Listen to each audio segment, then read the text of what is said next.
Hey guys, welcome back to my YouTube channel. I hope you all are doing great और आप सबकी study भी बहुत अच्छी चल रही होगी। तो आज के ब्लॉग की शुरुआत होती है सुबह लाइब्रेरी जाने से। मैं जल्दी से लाइब्रेरी निकलती हूँ और अपने स्टडी टेबल पे पहुँच जाती हूँ। तो काफ़ी टाइम के बाद मैं वापस चंडीगढ़ पीआरटी की तैयारी करने फाइनली बैठ चुकी हूँ और अब ये सोच रही हूँ कि आगे कोई भी ऐसे हर्डल ना आए और मैं स्मूथली इसकी तैयारी करूँ। इसमें जो आजकल मैंने सब्जेक्ट उठाया है वो है कंप्यूटर और मुझे कंप्यूटर बिल्कुल भी नहीं आता है। इस करके मैं सोच रही हूँ कि अब इसके नोट्स अलग से बना लेती हूँ ताकि लास्ट में बस रिवीजन हो। और मैं ये सब चीज़ें आपसे शेयर करूँगी कि मैं कहाँ से कंप्यूटर की क्लासेस ले रही हूँ यूट्यूब से, लेकिन वो दूसरे वीडियो में, क्योंकि इस वीडियो में आज हम बात करेंगे केबीएस पीआरटी का रिजल्ट। क्योंकि जो मैंने लास्ट वीडियो डाली थी ना, तो उस पर ना 2-3 कमेंट आए थे कि आपका केवीएस का रिजल्ट कैसा रहा। तो उन कमेंट को पढ़ के मैं एकदम शॉक हो जाती हूँ कि क्या केवीएस का रिजल्ट आया है। और जब मुझे पता चलता है, मैं चेक करती हूँ कि केवीएस का रिजल्ट तो 2 दिन पहले ही आ चुका था और मुझे बिल्कुल भी आइडिया नहीं था इस बारे में। तो थैंक यू कि आप लोगों ने कमेंट किया, मैं तब जाके चेक किया है अपना रिजल्ट।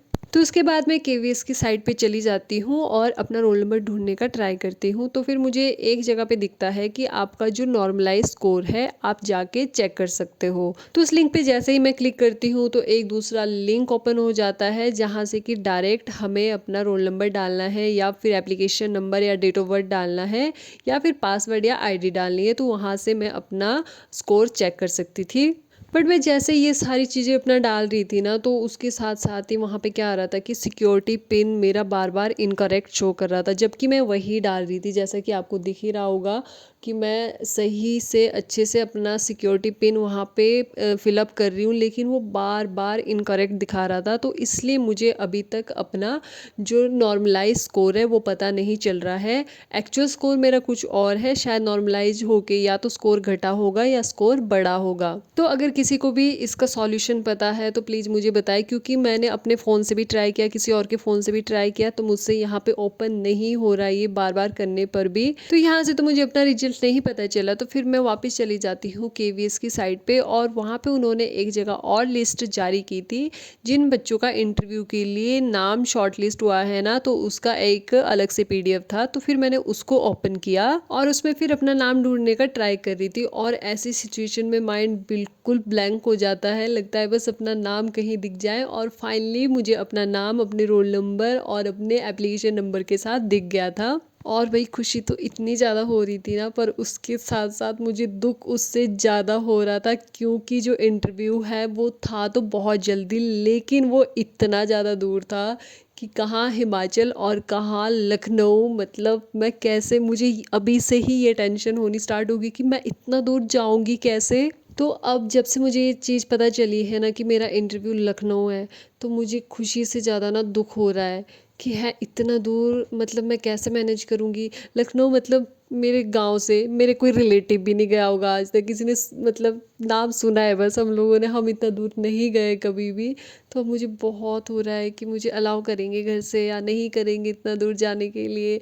और इंटरव्यू भी इतना ज़्यादा जल्दी है कि 8 तारीख को ही अगले महीने इंटरव्यू है। बट चलो ये देखते हैं कि क्या होता है आगे का। मैं इंटरव्यू देने जाती हूँ या नहीं जाती हूँ, मतलब जाना तो है मुझे, पर बहुत ज़्यादा दूर है। इसके बारे में थोड़ा घर में बात करके डिस्कस करूँगी मैं।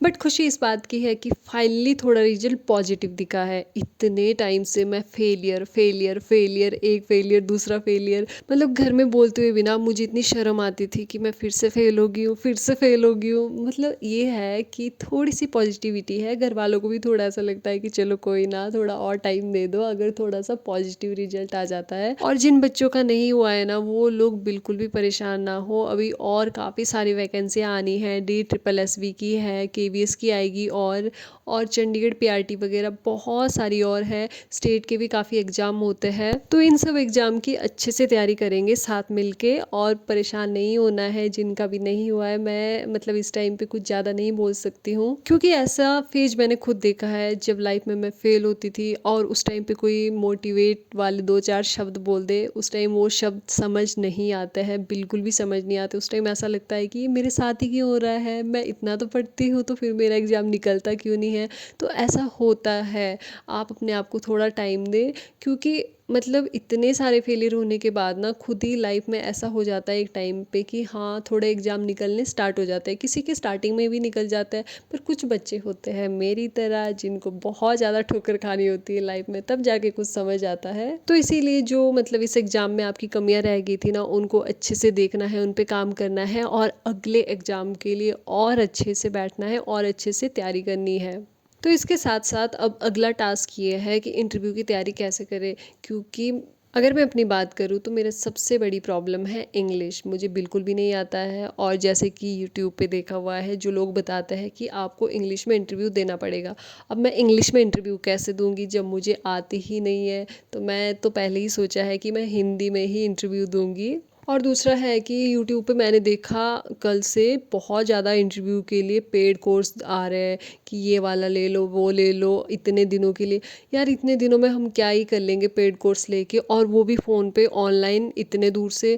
तो भाई मेरे पास ना तो पेड कोर्स के पैसे हैं ना कुछ है, मैं सेल्फ से ही तैयारी करूँगी और देखते हैं कि मैं उससे रिलेटेड वीडियो डाल पाती हूँ या नहीं डाल पाती हूँ। सो गाइज आज के लिए बस इतना ही, मिलते हैं अगले वीडियो में। और कुछ टाइम के लिए मुझे चंडीगढ़ पीआरटी की तैयारी को रोकना पड़ेगा क्योंकि इंटरव्यू बहुत ही ज़्यादा जल्दी है, इन्होंने बिल्कुल भी टाइम नहीं दिया है।